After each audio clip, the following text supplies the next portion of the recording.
Have you ever wondered why some people seem trapped forever in a cycle of addiction, even knowing that it destroys their lives? What lies behind that almost uncontrollable impulse that makes us seek something that deep down we know is poison? In this video, we will dive into the depths of the human mind with two brilliant minds, Carl Jung and Gabor Maté, to understand what addiction really is and how it is connected to our deepest pains. Get ready to discover a truth that few have the courage to face, a truth that can free those trapped in this dark cycle. If topics like psychology, philosophy, and the darkness of the human soul interest you, subscribe now to the channel.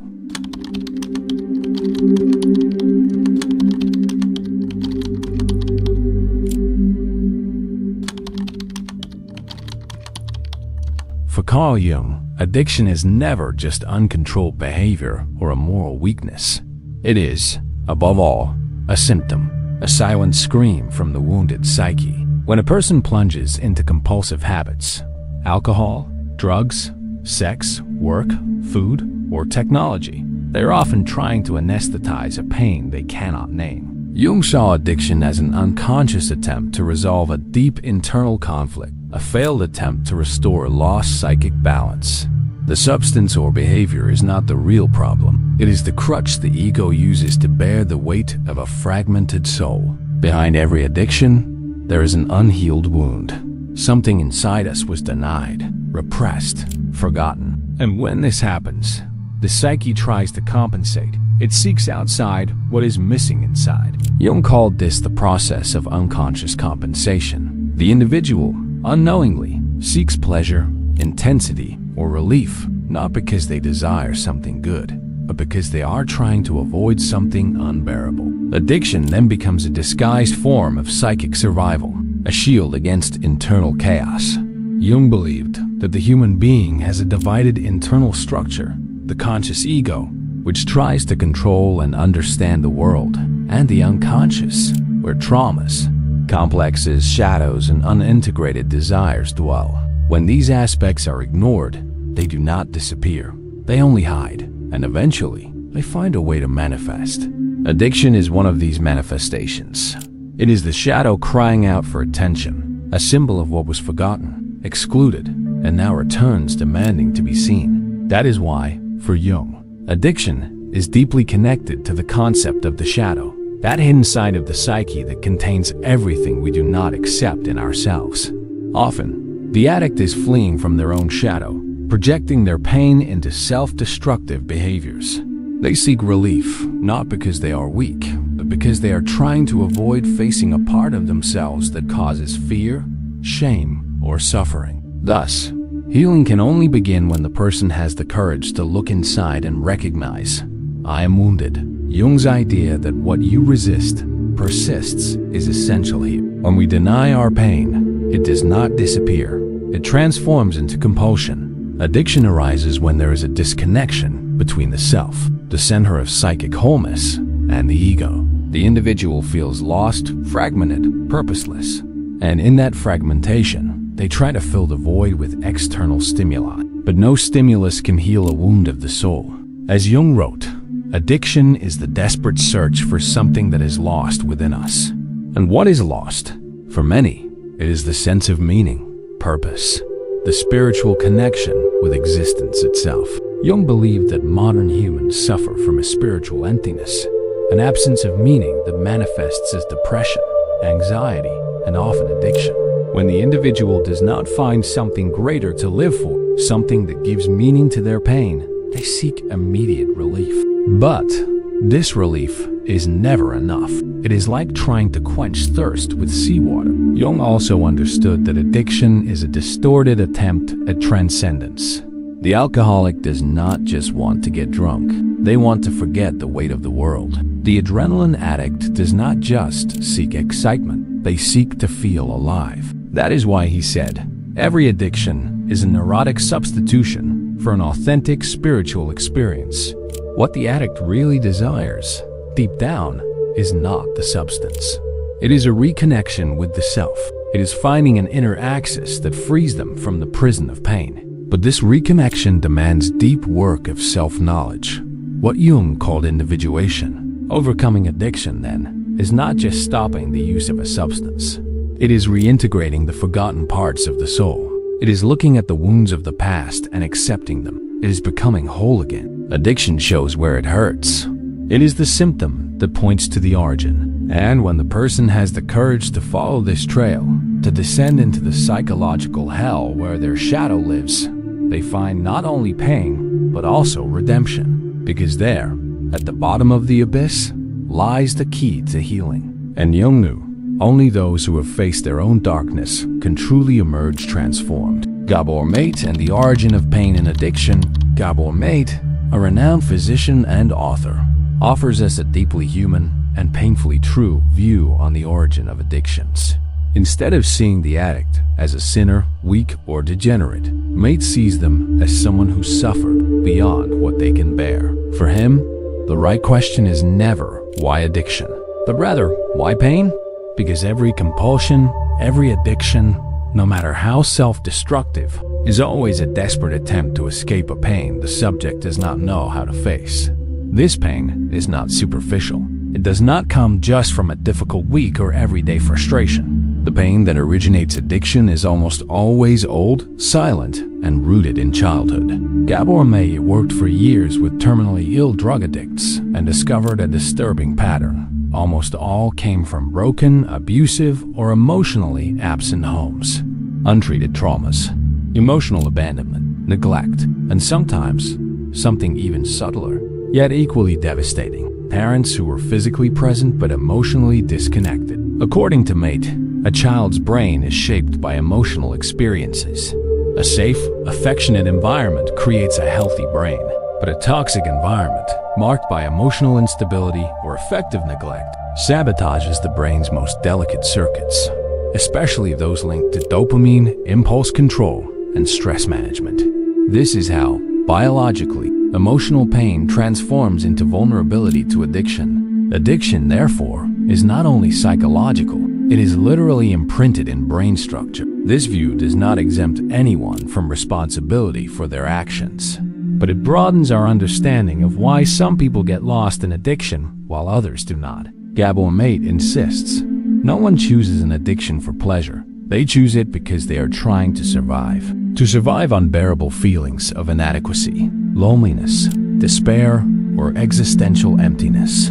The addict is often someone who did not receive basic, emotional tools to cope with their own suffering, so they seek relief wherever they can. The problem is that this relief comes at a high cost. Addiction offers temporary escape, but never cures the pain. It only numbs it. And over time, the brain becomes dependent on that substance or behavior to function. Dopamine, the neurotransmitter of pleasure and motivation, becomes hostage to a single pathway, and everything that once brought natural joy, friendships, nature, music, love, loses its flavor. The world empties out. The addict becomes a prisoner of themselves. Gabor Maté also points out that addictions are not limited to drugs or alcohol. Often, they disguise themselves as virtues. The tireless worker, the perfectionist, the obsessed with performance, the addict to social media or sex. What defines an addiction for him is simple. Can you stop? And if you cannot, what are you trying to avoid? When the answer is, I cannot, even knowing the harm it causes, we are facing an addiction, a muffled cry behind the routine. What all these forms of compulsion have in common is that they try to fill an inner void. And that void, as Jung already said, cannot be filled with external objects, only with spiritual reconnection and meaning in life. Gabor Maté states that addiction is an attempt to fill a hole dug by the absence of love, security, and belonging. Often, this absence is neither visible nor consciously remembered, but lives in the body, emotions, and automatic reflexes. That is why healing does not start just with abstinence. It starts when the individual recognizes their pain and embraces their story. The process is deep, sometimes brutal. It takes courage to look into the eyes of the wound, to accept that what was thought to be merely weakness is in fact an unhealed trauma. And when this process of self-awareness begins, the addict ceases to be just a passive sufferer and becomes a seeker. Someone who is ready to rebuild their life, no longer running from pain, but learning to transform pain into wisdom. Are you ready to face the truth hidden inside you and begin the journey that can transform your life forever? Leave your answer in the comments. When we think of addiction, it is common to imagine drugs, alcohol, or cigarettes. But what few realize, and what depth psychology reveals to us, is that addiction goes far beyond chemical substances. It can manifest in apparently harmless habits, daily behaviors, banal routines, social media, pornography, games, food, work, shopping, even physical exercise. All of these can become invisible prisons if they serve as a constant emotional escape valve. What defines an addiction, in this case, is not the object itself, but the individual's relationship with it. For Gabor Maté, any behavior that a person continues to repeat despite knowing its harms and from which they cannot free themselves is an addiction. It can be an executive who cannot stop working and neglects their children. A young woman who spends hours obsessed with her image on Instagram, seeking approval. A man who compulsively watches pornography not for pleasure, but to escape loneliness or anxiety. These are socially accepted, even encouraged behaviors, but they hide the same psychological mechanism as a heroin addict, a desperate attempt to relieve inner pain. These subtle forms of addiction are even more dangerous because they disguise themselves as virtues. We live in a society that idolizes productivity, image, consumption, performance. Someone who works to exhaustion may be praised, even if they are on the brink of collapse. Someone who is always online may be seen as tuned in, even if they are completely disconnected from themselves. The line between healthy passion and destructive compulsion is thin, and many times we only realize we crossed it when we are already lost in the labyrinth. Carl Jung already warned us that what we do not face in our unconscious returns as destiny, and addictive behavior, even without substance, is a reflection of a fragmented ego trying to stabilize itself through repetition. When we do not integrate fundamental parts of ourselves, our pain, our shadow, our repressed emotions, we end up projecting all of this into behavioral rituals, as if we unconsciously repeated a dance, avoiding silence, avoiding emptiness, avoiding pain. But the price is freedom. These behavioral addictions function as small deaths of the authentic self. Little by little, the subject loses the capacity to be with themselves. They need constant stimulus, clicks, likes, rewards, dopamine. But each peak comes with a fall, and with each fall, the emptiness grows. It is in this cycle of highs and lows, of pleasure and guilt, that compulsion settles. The rational mind even perceives the absurdity, but the body, neurologically conditioned, is already trapped. And with each repetition, the tracks of habit deepen. The most tragic thing is that these behavioral addictions are allowed to grow silently. An alcoholic is seen as someone sick. A crack addict is marginalized. But who will warn the workaholic or the teenager addicted to approval? Many times, only when life collapses, a burnout, an identity crisis, a nervous breakdown, do we realize that habit, that behavior, was actually a form of numbing, a sophisticated escape, but still an escape.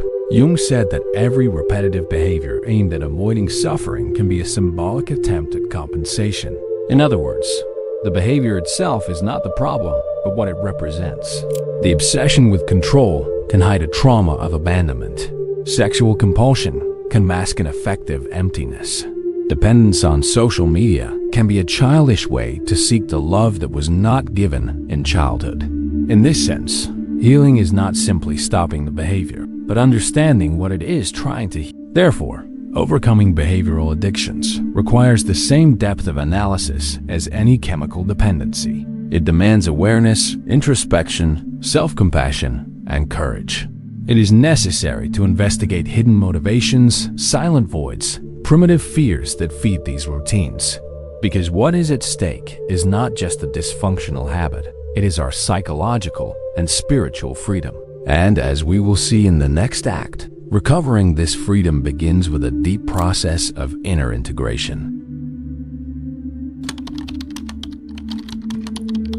For Carl Jung, True healing is not simply the elimination of the symptom, but the integration of the self. And when we speak of addiction, whether chemical or behavioral, we are talking about a symptom, a cry from the soul asking to be heard. The addict is someone fragmented, divided between what they feel and what they show, between what they desire and what they fear. They seek outside what can only be found within. And it is at this point that the process of individuation enters, the deepest and most transformative path of Jungian psychology. To individuate is more than to know oneself. It is to become whole. It is to look squarely at one's own shadow, embrace what was denied, reintegrate the forgotten parts of the soul. Jung believed that within each human being lives a spark of wholeness, the self, a kind of inner compass that guides us toward completeness. But this self is often obscured by the ego, the persona, traumas, and the masks we accumulate to survive. Addiction is a reflection of this deviation, a false shortcut toward relief that only distances us further from who we really are. In the process of individuation, the individual is called to cross the chaos, face their inner demons, revisit old pains, and rewrite their own story. This is not easy. It demands time, silence, and great courage. The addict needs, above all, to stop running away, to look into the eyes of the pain they tried to anesthetize for so long. And in this confrontation begins the real work, to rescue what was lost: trust, innocence, self-love, and allow each part of oneself to return to the center. Often, addiction arises as a substitution for the spiritual experience. Chemical ecstasy, the thrill of risk, immediate pleasure. All of this is a symbolic attempt to transcend the banality of everyday life. But this artificial transcendence comes at a price. Jung said that in the absence of an authentic spiritual journey, the human being resorts to substitutes, and addictions are the most dangerous among them. The process of individuation is therefore a return to the sacred, not necessarily religious, but deep, intimate, and existential. This return requires symbolic rituals, writing about one's own pain, revisiting childhood memories, dialoguing with the shadow, silencing external noise, and listening to what the unconscious wants to say. For Jung, the unconscious is not an enemy, it is a guide. Dreams, impulses, symptoms, all of these are messages pointing to what is out of balance. The addict who embarks on this path begins to perceive that addiction was not just a problem, but a call to transformation. A reminder that something inside them needed to be reborn. And, little by little, this rebirth happens. Artificial pleasure begins to lose its shine. Escape stops making sense. A new inner strength arises. Not a rigid will, but a serene confidence. The individual learns to be with pain without being destroyed by it. They learn to accept life as it is, with its frustrations and joys. And with that, they rediscover the freedom they thought they had lost forever. The freedom to be who they are, without masks, compulsions, or dependencies. Jung believed that every human being carries within themselves the capacity to heal. But this healing demands an active movement, a surrender to the process, an openness to the unknown, a willingness to transform. Addiction, in this context, ceases to be just a mistake or a disease.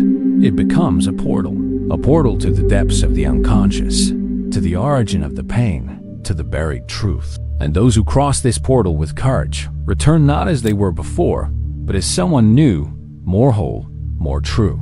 In the end, individuation does not promise a life without pain, but it offers something even more valuable: the ability to give meaning to pain, to transform the wound into strength, loss into wisdom, chaos into creation. The addict who individuates not only frees themselves, they are reborn. And this rebirth is the beginning of a new life, a life where the soul can finally breathe. After all, addiction is not the enemy, it is the messenger, the symptom of a soul that lost its way home. Jung and Gabor Maté show us that behind every compulsion, there is a story of unheard pain, unprocessed trauma, a desperate search for belonging and transcendence. True liberation does not come from repressing desire, but from deeply understanding what it is trying to tell us. And when we finally listen, we begin to heal. Not instantly, but step by step, like someone rebuilding a bridge with their own hands. Some may think this was the end, but be careful. The war is not over yet. There are still things left unsaid. These two videos in front of you are not here by chance. And what if everything you believe about yourself was only a reflection of someone else's gaze? Click now on one of the videos beside and start breaking this mirror. You will have to risk the click. So, which one will you choose? Subscribe now, turn on the notification bell, and prepare to look into the abyss that few dare to face.